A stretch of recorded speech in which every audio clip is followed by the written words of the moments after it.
तो हमारा जो नेक्स्ट टॉपिक है वो है रिफ्लेक्शन ऑफ साउंड। ठीक है, इससे पहले हम लोगों ने लास्ट जो टॉपिक किया था सोनिक बूम किया था। ठीक है, उससे पहले रेंज ऑफ हियरिंग हम लोगों ने डिस्कस किया था। ठीक है, और भी काफ़ी सारे टॉपिक डिस्कस किए थे।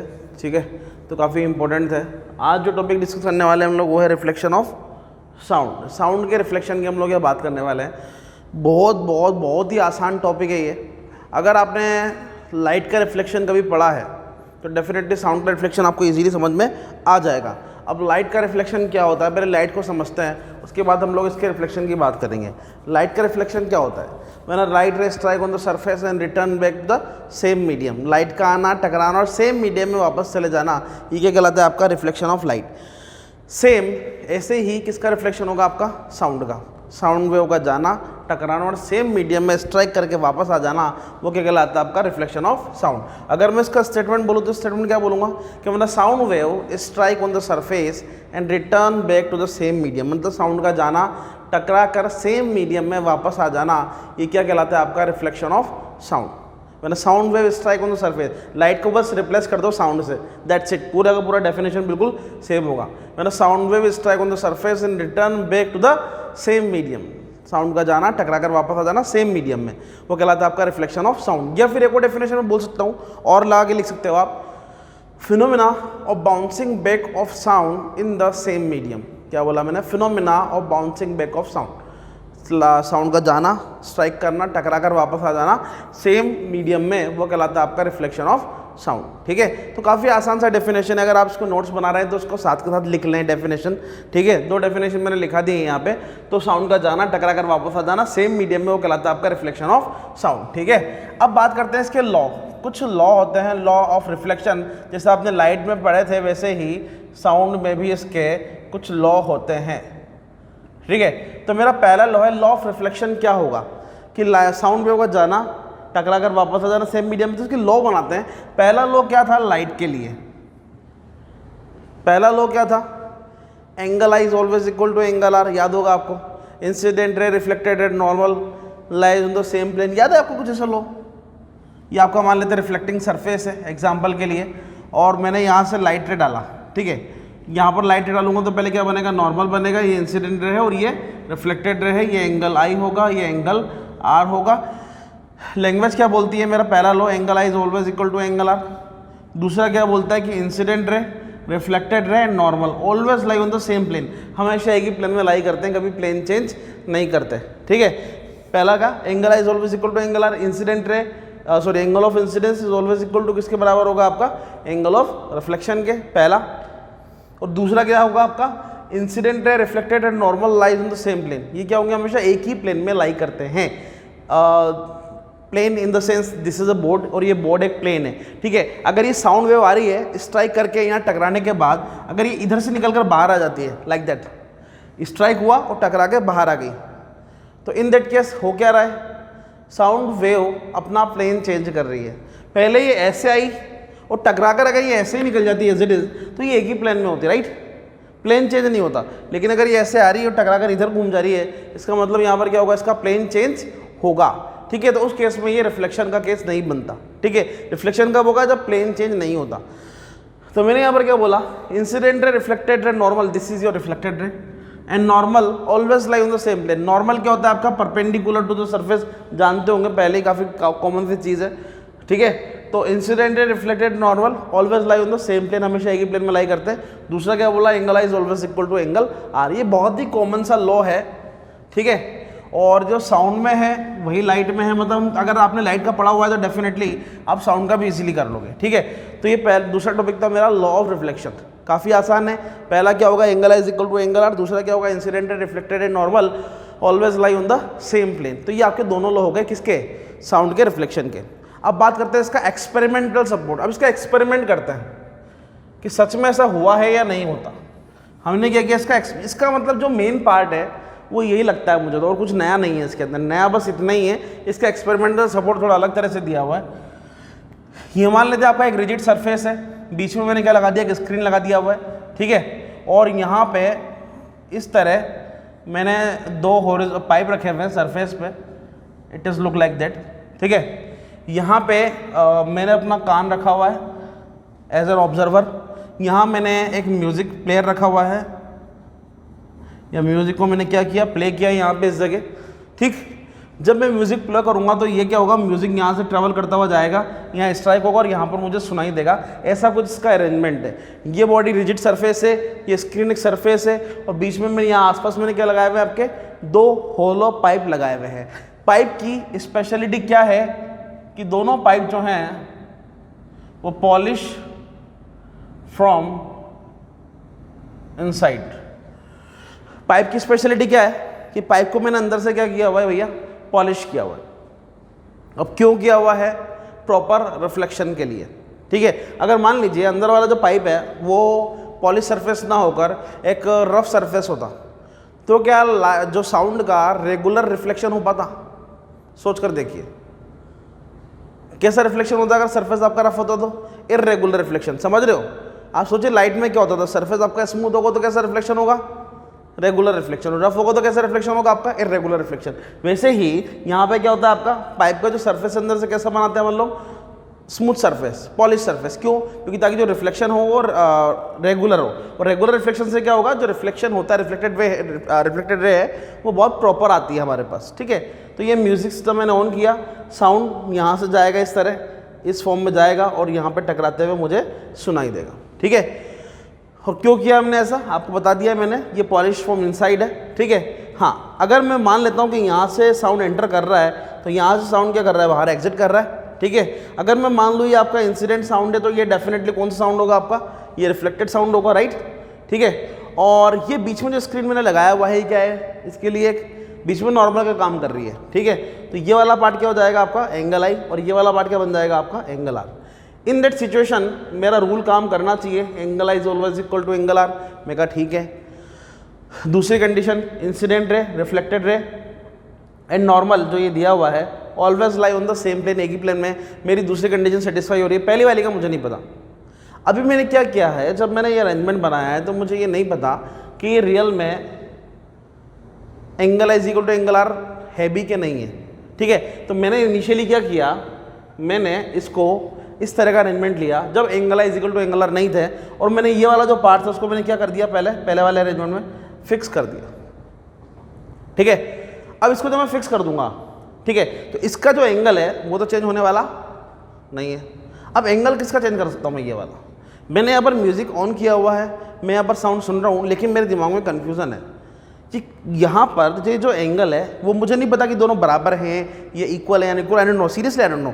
अब मैंने क्या किया, ये चेक करने के लिए कि साउंड का इंटेंसिटी जो मुझे सुनाई दे रहा है यहाँ पे वो किस पॉइंट पर मैक्सिमम होगा, we have to check this point. मुझे वो पॉइंट फाइंड आउट करना है कि वो पॉइंट कहाँ पर होगा जहाँ पर साउंड का इंटेंसिटी लेवल मैक्सिमम है, तो साउंड मुझे मैक्सिमम सुनाई दे। ठीक है, लाउड साउंड सुनाई दे, समझो उसको। तो मैंने क्या किया, इस मूवेबल पाइप को मैं धीरे धीरे क्या कर रहा हूँ, ऊपर शिफ्ट कर रहा हूँ। मतलब ये आर का वैल्यू धीरे धीरे इंक्रीज कर रहा हूँ। पहले क्या कर रहा हूँ, धीरे धीरे ऊपर ले जाऊँगा, और क्या चेक कर रहा हूँ मैं, यहाँ ऊपर ले जाकर चेक क्या कर रहा हूँ, मैं चेक कर रहा हूँ कि साउंड का जो लाउडनेस है, साउंड मैक्सिमम मुझे कहाँ सुनाई दे रहा है वो मैं चेक कर रहा हूँ। पहले धीरे धीरे करके इसको ऊपर करके शिफ्ट कर गया, ऊपर किया मैंने शिफ्ट, फिर धीरे धीरे करके क्या कर रहा हूँ, नीचे लेकर आ रहा हूँ, इस साइड में लेकर आ रहा हूँ, यहाँ लेके आ रहा हूँ। चेक कर रहा हूँ कि ऐसा कौन सा पॉइंट है जहाँ पर साउंड का जो इंटेंसिटी है, साउंड का लाउडनेस है, मुझे मैक्सिमम सुनाई दे रहा है, साउंड मुझे मैक्सिमम सुनाई दे रहा है। ठीक है, तो मैंने क्या किया, 2-3 बार इसको चेक किया और मैंने एक पॉइंट ऐसा आइडेंटिफाई किया यार यहाँ ये एक पॉइंट है जहाँ पर साउंड का इंटेंसिटी या साउंड का जो वैल्यू है मैक्सिमम मुझे सुनाई दे रहा है। ये मैंने पॉइंट फाइंड आउट किया और यहाँ पर उसको क्या कर दिया, जहाँ पर मुझे साउंड मैक्सिमम सुनाई देगा वहाँ मैंने स्वाइप को क्या कर दिया, फिक्स कर दिया। ठीक है, समझ में आ रहा है। अब मैंने क्या करना है, फिर मैंने इन दोनों एंगल को चेक करना है। जब ये साउंड मुझे मैक्सिमम सुनाई देगा उस पॉइंट पे फिक्स करने के बाद मैं इन दोनों एंगल को चेक करूंगा and you will get your answer. In that case angle I is definitely your angle r. इस सिचुएशन में क्या होगा, एंगल आई किसके बराबर हो जाएगा, एंगल आर के बराबर। ठीक है, तो ये एक छोटा सा एक्सपेरिमेंट था ये प्रूव करने के लिए कि साउंड का रिफ्लेक्शन होता है और उस केस में भी angle I is equal to angle R ही होता है। ठीक है, तो ये छोटा सा एक्सपेरिमेंट है, काफ़ी आसान है, बहुत ही आसान है। हाँ, कभी एग्जाम में सब्जेक्टिव आते हैं तो इसके बारे में ज़्यादा नहीं पूछता, लेकिन ये फिगर अगर बना सकते हो तो बना दे, कोई बड़ी चीज़ नहीं है। ठीक है, हाँ, इसको निकालेंगे कैसे। मान लीजिए आपने एक अपना वो आता है डी चेक करने के लिए, एंगल निकालने के लिए देखा होगा आप लोगों ने, यहाँ एंगल बने होते हैं 0 से लेकर 90 तक, फिर इस तरह एंगल बने होते हैं। आज समझ में आ रहा है? उससे मैं क्या करूँगा, मान लो मैं इसको यहाँ पर रख देता हूँ, इस जगह रख दिया मैंने, डी को इस जगह रख दिया। अब मैं चेक करूँगा कि ये वैल्यू कितना आ रहा है। तो पहले ये वैल्यू कुछ मिल जाएगा मुझे, ये वाला पहले निकाल लेंगे, और 90 प्लस जो वैल्यू आएगा वो निकाल लेंगे। ये वैल्यू किस में आएगा? 90 प्लस में। समझ रहे हो? तो मेरे दोनों आंसर में से निकाल सकता हूँ, मुझे कंफर्म हो जाएगा कि ये दोनों एंगल एक दूसरे के बराबर है। मतलब निकालने का तरीका आपको बता रहा हूँ, कुछ नहीं है। तो ये छोटा सा पार्ट है। नेक्स्ट करते हैं इसी का पार्ट, ये मैं हटा रहा हूँ। नेक्स्ट क्या होगा आपका? Application of reflection of sound. Reflection of sound का एप्लीकेशन हम लोग देखने वाले हैं।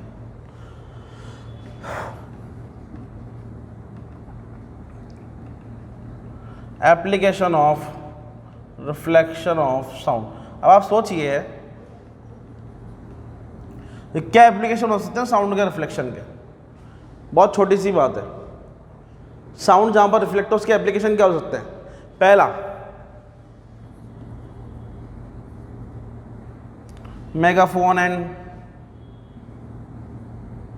Speaking tube. एक ये हो जाएगा इसका। ये समझ में आ रहा है क्या? ये मेगाफोन स्पीकिंग ट्यूब। आपने देखा होगा इस तरह का लाउड स्पीकर लगा होता है बाहर कहीं पे अनाउंसमेंट के लिए, कहीं भी जब स्कूल वगैरह मुझे अनाउंसमेंट करना होता है तो इस तरह का लगा होता है सिस्टम। ये क्या है? Megaphone speaking tube. ठीक है, यहाँ पे साउंड, इस जगह साउंड निकलेगा और यहाँ पे टकराएगा इस तरह, और ये क्या होगा? आगे की तरफ फैल जाएगा। तो ये जो सरफेस है, इनर सरफेस, ये परफेक्टली क्या होता है आपका? रिफ्लेक्टिंग पार्ट से बना होता है। मतलब पॉलिश क्या होता है? अब ऐसा तो नहीं मिरर लगा दूंगा अंदर, ठीक है। ये अंदर से पॉलिश क्या होता है, लाइक जैसे पेंट वगैरह, वार्निश वगैरह से बहुत प्यारा सा पेंट क्या होता है, उससे कोशिश करते हैं कि भाई साउंड जो है वो आपका मैक्सिमम रिफ्लेक्ट हो जाए। ठीक है, तो ये हो गया पहला मेगाफोन स्पीकिंग। दूसरा होगा आपका, ये तो सब लोग जानते होंगे, स्टेथोस्कोप। वो डॉक्टर वाला ईयरफोन, डॉक्टर कान में लगा के घूमते रहते हैं दिन भर, देखा है? काफ़ी आसान है ये। इसमें इस तरह का एक डायफ्राम लगा होता है और इसका एक पार्ट जो होता है वो किसी पाइप से कनेक्ट होता है और पाइप उनके ईयरफोन से कनेक्ट होता है। देखा होगा आप लोगों ने, बहुत नॉर्मल है।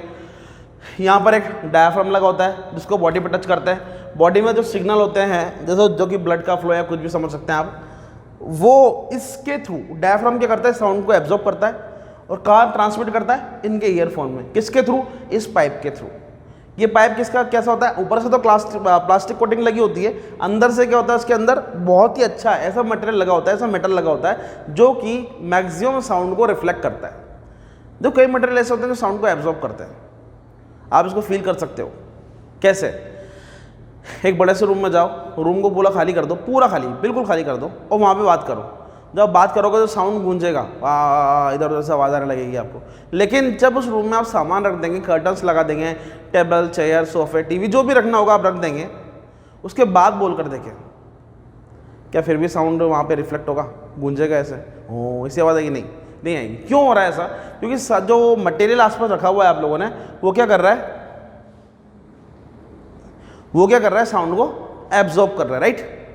ठीक है, तो साउंड का एब्जॉर्प्शन हो कर लेता है, कोई भी बॉडी कर लेती है, इजीली कर लेती है। तो यहाँ पर मैं ऐसी बॉडी काम में ले रहा हूँ जो साउंड को इजीली एब्जॉर्ब ना कर पाए, वो ओनली क्या करे? साउंड को रिफ्लेक्ट करे। तो डेफिनेटली अंदर जो बॉडी होगी कैसी होगी? अच्छी क्वालिटी की होगी, पॉलिश्ड बॉडी होगी। ठीक है, और इसके थ्रू क्या करते हैं? कानों तक सिग्नल पहुँचाते हैं। तो स्टेथोस्कोप में इसका यूटिलाइजेशन है। एक होता है sound board.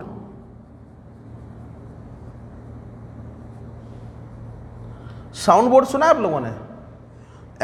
Basically sound board जो होता है वो दिखने में कॉन्केव मिरर की तरह होता है। ठीक है, कॉन्केव मिरर। और ये कहाँ काम आता है आपका साउंड बोर्ड? ये बेसिकली काम आता है आपका ऑडिटोरियम में। क्या काम आता है? कैसे साउंड जब होता है, जैसे आपने स्पीकर लगा दिया, स्पीकर से साउंड क्या होगा? जैसे कि ये लगा दिया, अब इससे तो साउंड क्या होगा? किसी भी डायरेक्शन में, रैंडम डायरेक्शन में मूवमेंट करेगा, किसी भी डायरेक्शन में मूवमेंट करेगा। लेकिन अगर मैं यहाँ पर मान लीजिए कोई सोर्स ऑफ साउंड लगा देता हूँ, जैसे ये मैंने सोर्स ऑफ साउंड लगा दिया, इससे साउंड निकलेगा, इधर भी जाएगा, इधर भी जाएगा, कुछ इधर भी जाएगा, कुछ ऐसे भी जाएगा, राइट?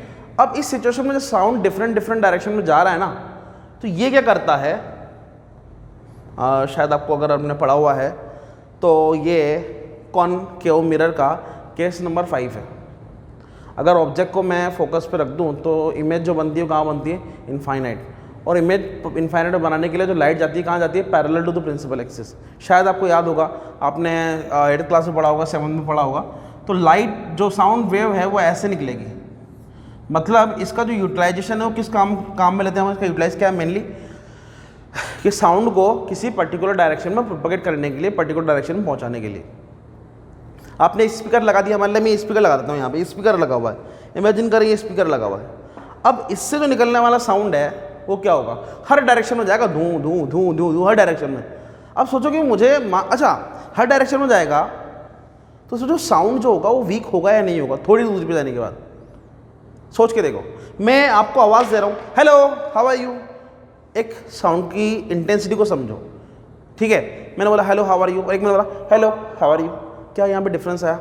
इस केस में साउंड जो होगा हर डायरेक्शन में फैल रहा है, हर डायरेक्शन में, जब मैं इसे नॉर्मली बोल रहा हूँ, ठीक है। और निकल कहाँ से रहा है, यहाँ से, ये सोर्स ऑफ साउंड है, समझ ले स्पीकर है, बोला जा रहा है ये इसकी तरह, ठीक है। और अगर मैं ऐसे बोलता हूँ तो क्या मैंने अपने साउंड को किसी पर्टिकुलर डायरेक्शन में भेज दिया, या ऐसे बोल दूँ, या ऐसे बोल दूँ, या ऐसे बोल दूँ? आपने खुद ने जर्नली कभी रियलाइज़ किया होगा कि आपको कोई फ्रेंड है, वो काफ़ी दूरी पे खड़ा हुआ है, आप चिल्ला रहे हो है हाय सुन सुन सुन भाई, लेकिन वो सुन नहीं रहा है, आपकी आवाज़ तक पहुँच नहीं पा रही है, तो आप क्या करते हो फाइनली, अरे भैया सुनना, व्हाट इज़ दिस। आपने क्या किया भैया, साइंस का फिजिक्स का यूज़ किया आपने, ठीक है। आपने क्या किया, सारी एनर्जी को, सारी साउंड वेव को आपने एक साथ कलेक्ट करके एक डायरेक्शन में प्रोपगेट किया है, एक ही डायरेक्शन में प्रोपगेट किया है, एक डायरेक्शन में फैलाया आपने उसको, सिर्फ एक डायरेक्शन में। अब डेफिनेटली अभी जो साउंड पहले इधर जा रहा था 4 जगह, वो अब क्या कर रहा है, कलेक्ट होके एक ही डायरेक्शन में जा रहा है।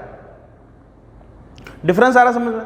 तो वैसे ही अगर मैं स्पीकर को यहाँ लगा दूंगा, मतलब डायरेक्टली लगाऊंगा रैंडमली, तो वो हर डायरेक्शन में फैलेगा, लेकिन मुझे किसी पर्टिकुलर डायरेक्शन में साउंड को पहुंचाना है तो मैं क्या करूंगा, साउंड बोर्ड का यूज़ करूंगा, ठीक है। तो ये छोटे से इसके एप्लीकेशन है रिफ्लेक्शन ऑफ साउंड के, और भी 2-4 यूज़ कर सकते हो, इतना बड़ा इंपॉर्टेंट टॉपिक भी नहीं है। क्वेश्चन अगर बनता है कभी से तो रिफ्लेक्शन से बन जाता है, इतने एप्लीकेशन वगैरह से क्वेश्चन नहीं आता है। हाँ, अगर सब्जेक्टिव पूछा तो पूछ सकता है, ठीक है। तो नेक्स्ट टॉपिक करते हैं, थैंक यू।